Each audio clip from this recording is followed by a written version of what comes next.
Usap-usapan ho ngayon, ito hong naging desisyon ng Korte Suprema na kung saan ay ibinasura. At ito, pinal na ho ito mga kababayan, ang pagbabasura ng Korte Suprema dito po sa impeachment case o yung motion for reconsideration ng House of Representatives. Ito ho, with finality na po ito. Tapos na ang laban at hindi na po tatanggap ng anumang mga hirit ang Supreme Court. At ito ay may kinalaman sa naging naunang desisyon ng Supreme Court noong July 25, 2025, na kung saan ay kanilang indiniklara na yung articles of impeachment laban po kay VP Sara Duterte ay unconstitutional. So ngayon ho mga kababayan, yung unang desisyon, unanimous, so lahat po ng maestrado ng Korte Suprema ay bumoto ng pabor na nadeklara na unconstitutional o labag sa saligang batas. Ito hong ginawa po ng House of Representatives. At ngayon ho, nag-motion, wala na ho, ito, with finality na po ito. So ibig sabihin talagang wala na pong kahabol-habol. Ito hong mga nagnanais na mabaliktad at nagnanais na maituloy yung impeachment laban po kay VP Sara Duterte. Ang liwanag ho ito mga kababayan, o ang binabanggit ito. Kasi alam nyo ho, ang isa po sa pinakamatindi ho ngayon ay ito hong naging reaksyon ni Senate President Tito Soto. Mga kababayan, na kung saan talagang yan po ang pinag-uusapan. Ang lupit po ng kanyang ang kanyang naging reaksyon dito at parang mas lumilitaw ho na legal expert o eksperto pa ho itong si Senate President Tito Soto na hindi naman po abogado. So siya po ay umaaktong magaling, eksperto at mas matalino pa ho sa mga maestrado o justices ng Supreme Court. Yun ho mga kababayan.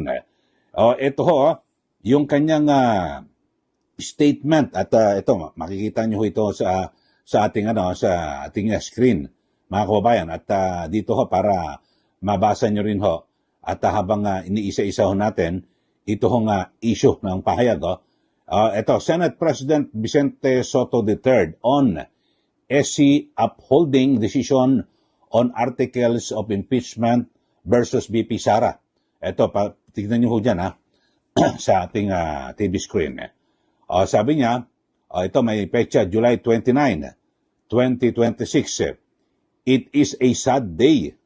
Ito raw po ay malungkot na araw para po sa constitutional law students and professors. Hindi naman to constitutional law student ito si SP Soto Ni hindi rin professor. Lalong hindi abogado. Pero nag-aabogado sa kung sino man. Ito sabi niya, the Constitution had just been amended unconstitutionally. So, inamyenda raw po ng labag sa saligang batas yung ating konstitusyon. Sabi niya, unconstitutionally through Supreme Court overreach. Biruin nyo, pinagbibintangan niya na ho, mga kababayan, na nag-overreach o lumagpas po sa kanilang kapangyarihan ito pong Korte Suprema. So, inaakusahan na po nitong si Tito Soto ang Supreme Court na lumagpas sa kanilang kapangyarihan. So wala pong itong respeto sa kanyang co-equal branch. Alam niyo, tatlong sangay ng pamahalaan. Di ba? Ang ehekutibo, yung executive branch, yung legislatura, siyempre yung Senado at ang House of Representatives, at ang judiciary. Siyempre yan po'y pinamumunuan ng Korte Suprema. So wala na ho, binastos na ho ni Soto itong Supreme Court. Biro mo, sabihin niya na ito ho'y inamyendahan na ang ating saligang batas at ng labag o illegal. Sabi niya at through Supreme Court overreach. Biro niyo, pinagbintangan niya na ho, inakusahan na lumabag at lumampas sa kapangyarihan. Ito pong Supreme Court. Sabi niya pa, ito it will take decades of retirements to correct this misinterpretation. Sabi ho yan ni Soto. Ito pa ho, sabi niya, when the law is clear, there is nothing to interpret as any first-year law student knows. Ayun ho. So, wala raw dapat i-interpret.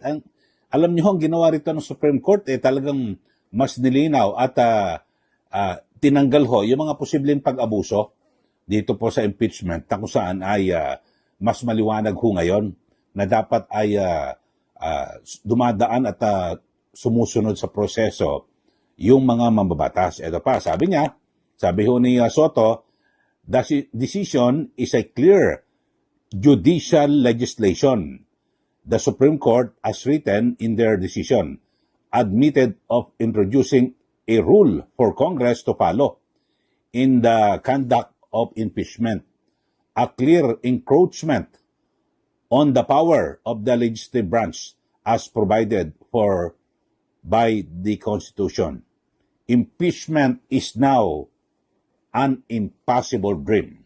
O yan po, nababasa niyo yung ito hong statement ni Senate President Vicente Soto III dito po sa naging desisyon ng Korte Suprema. So, maliwanag ho mga kababayan na kanyang tinututulan at hindi po nirerespeto yung kanyang co-equal branch at kanyang binabastos yung kataas-taas ng hukuman at kanyang pinalilitaw na mas matalino pa ho siya dito po sa lahat ng mga justices ng Supreme Court. Lahat po sila bumoto ng ng pabor na nadeklarang unconstitutional o labag sa saligang batas.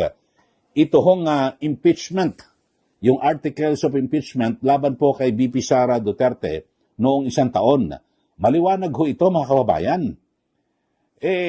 But sana kung ano ba ito, siyempre ang Supreme Court, di ba sa wikang Pilipino, kataas-taasan. So si Soto ay umaaktong Diyos na. Siyempre may Supreme Court na Ano pa susunod dito? Diyos na. So Diyos na itong si Soto na mga batas. Dito po sa lupa. Mga kababayan, ang liwanag ho ang desisyon ng Supreme Court.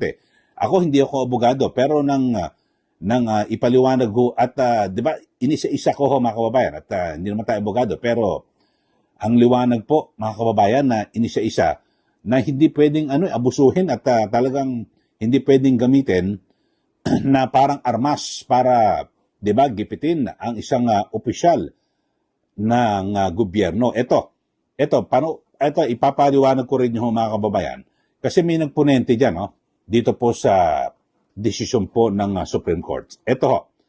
At ito po ay sinulat ni Supreme Court Senior Associate Justice Marvic Leonen. Yan ho itong yung ponente ho ng kasong ito, hindi mo masasabing in-appoint ni Duterte. Nasabihin natin maka Duterte, hindi po. Talagang ito ho ay talagang matwid sa batas. Ito binigyan din ng Korte Suprema na ang impeachment, pakinggan mo, Tito Soto.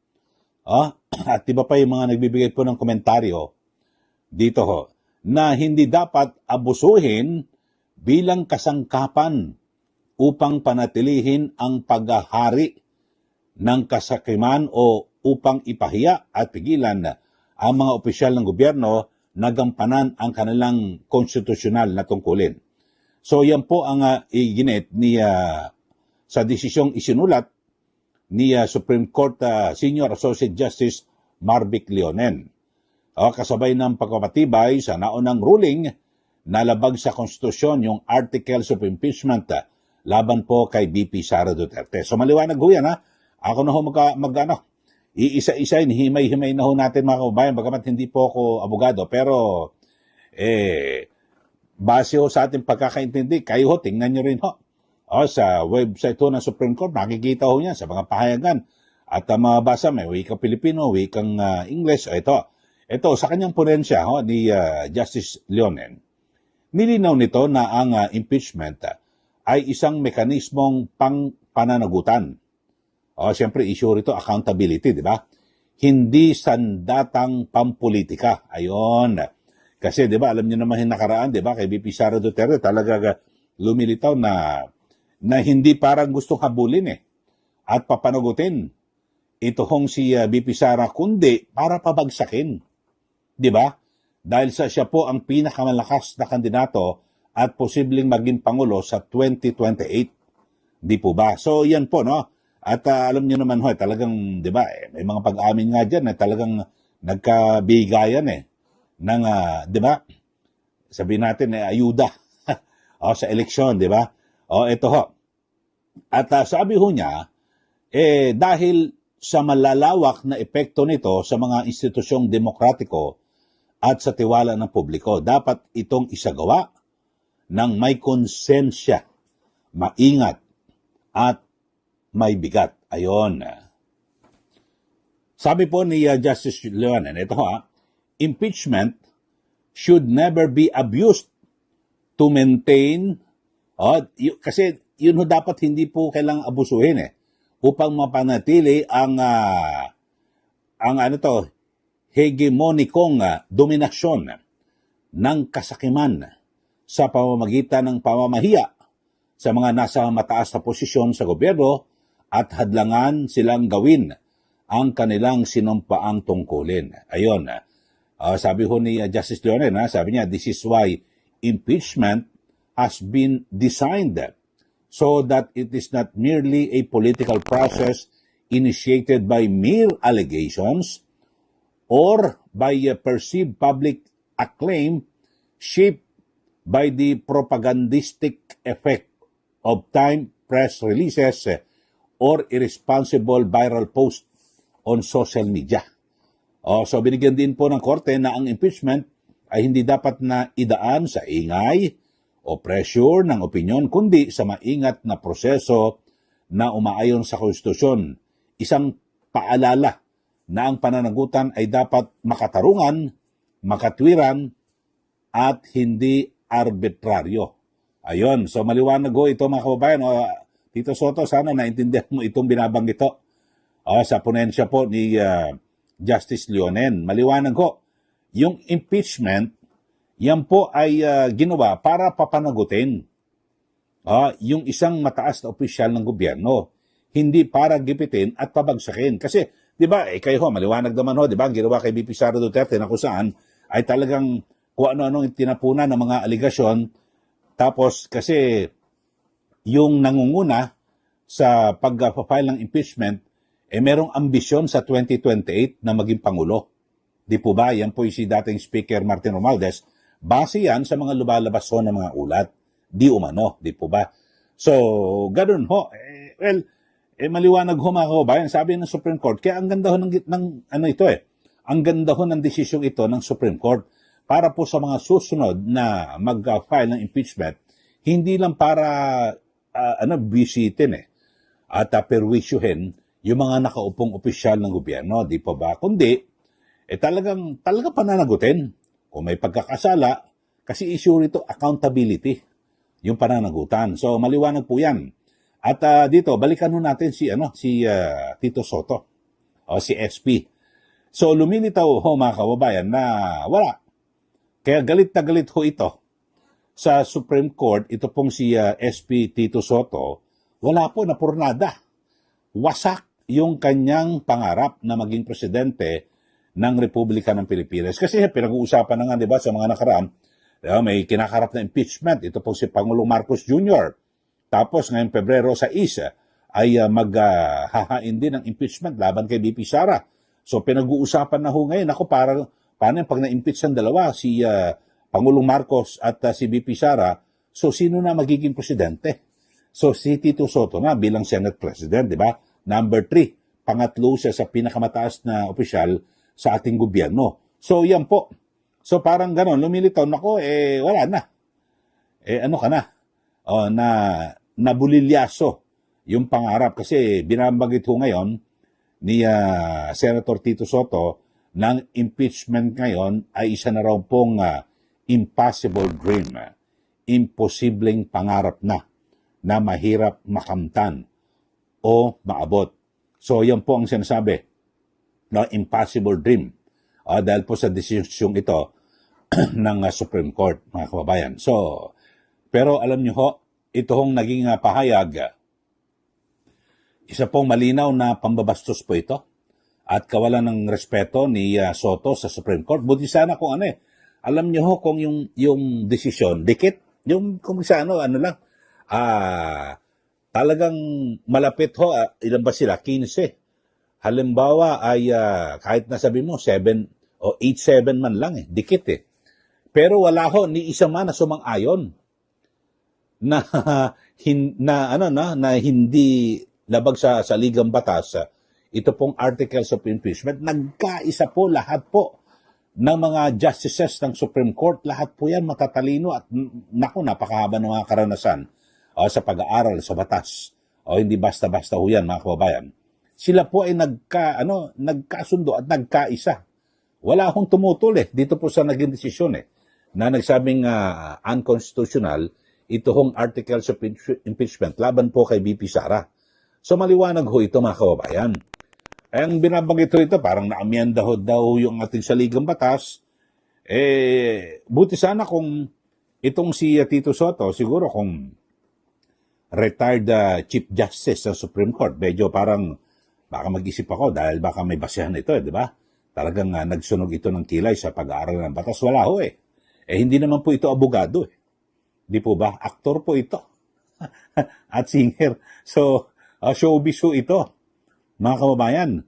So, maliwanag kayo ano masasabi niyo rito sa pahayag ni Senator, si Senate President Tito Soto, na kung saan ay sabi niya, nagmalabis daw ang Supreme Court sa naging desisyon dito po sa, na kung saan ay idineklarang unconstitutional ito pong impeachment, yung articles of impeachment na inihain po ng House of Representatives diyan po sa Senado noon, di po ba? Kasi alam nyo, ang ginawa ng Supreme Court dito, talagang pinatinuho ang sistema.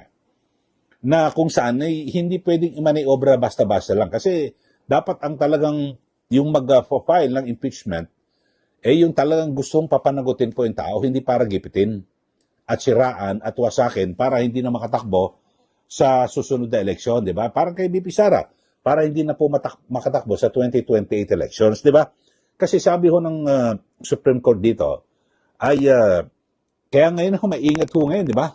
Kailan pag nag-file, inihain yung verified complaint, impeachment complaint, dyan po sa House, ay pagkatanggap ng Secretary General, ay agad na ibibigay sa tanggapan ng House Speaker, tapos sa loob ng 10 araw, ay dapat mai-refer na po sa House Committee on Justice. So, para wala nang habol. Wala na. Initiated na ho yun. Kaya ang ginawa ho ng ngayon ng House of Representatives, pagkatanggap po ng SecGen, binigay sa Speaker, tapos, di ba, Martes, at yung sa yung Webes, na bulilaso, ginawang Lunes, di ba? Ipinasa kagad. Oras lang ho, hindi umabot na ng araw Tapos binigay na kagad sa sa Justice Committee. So wala nang habol. So initiated na. So ibig sabihin, umiiral na po yung ban, yung 1-year bar rule dito po sa panibagong impeachment laban po sa kay Pangulo Marcos Jr. At meron pang isang bersyon ng sabi ng Supreme Court na kahit hindi mo agad na isinama sa kalendaryo o sa yung calendar of business, inupuan nyo, pero basta kasi baka pwedeng sadyain i-dribble, kasi parang ganun po nangyari, di ba? I-dribble yung naunang impeachment complaint, tapos yung pang-apat, tsaka yun ang ipinasa. So, hindi, sabi ng Supreme Court, hindi. Yung naunang tatlo, yun na, deemed initiated na. So, yun ho.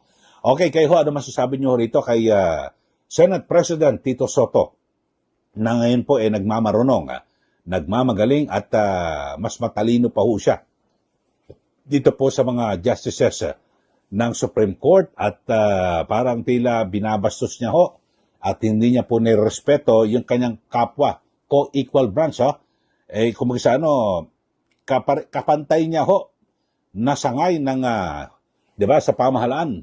Sila po sa judiciary po itong Supreme Court sige, magbigay na ho kayo ng comment dito po sa ating issue na pinag-uusap.